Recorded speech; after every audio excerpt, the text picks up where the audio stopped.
Everything you need to know about magnetic false eyelashes. I found that two things are really important when it comes to magnetic eyelashes. Number one is the quality of the eyeliner. Even though I got a cheap pair, they're still really good quality. And number two is the number of magnets on each lash. As you can see, my lash has 6 magnets, and I'm gonna cut it down later, so there's 5, but don't get any with only 3 magnets because that's not enough. You don't need an expensive brand for them to work really well. Mine are really cheap. They come in a box like this of 3. I'm wearing the first pair for this review. They come with a plastic tweezer so the lashes don't get stuck and a magnetic eyeliner. When you first get your lashes, you're going to want to cut them down to the size of your eyes. I recommend a small pair of eyebrow scissors, but any small pair of scissors will work. This is really important. The edge of the lash must be a magnet, so you're going to want to cut right up to the edge of the magnet. If not, your lashes are going to dangle really weirdly and nobody wants that. Flex the band a little bit so that this will help it stick to your eye shape more easily, and now we're ready to apply. First thing you want to do is apply the magnetic eyeliner as close to your lash line as possible. Try not to get it on your lashes.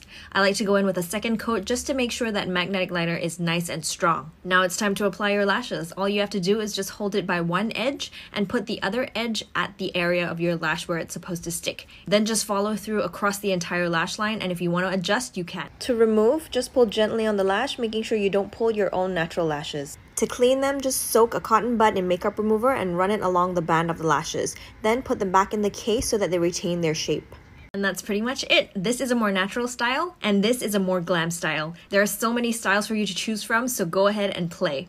Okay, so if you didn't know, I am very allergic to eyelash glue. This is what happens, and that can be quite a struggle as a makeup artist. So today, for the first time, I'm trying out my Netic eyelashes.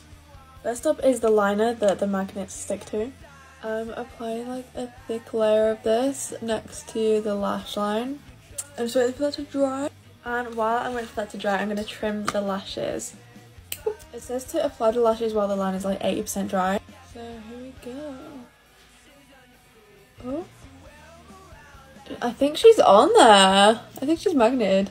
Okay, they're on there. And dude, I am impressed. I'm impressed. Fingers crossed I'm not allergic to this. If you struggle with lashes, you need this product. These are the Ardell Magnetic Accent Lashes. These are even better than the strip ones. They're less heavy. All you do is place the top one above your lashes, the bottom one underneath. They stick together, no glue needed. Look how easy that was.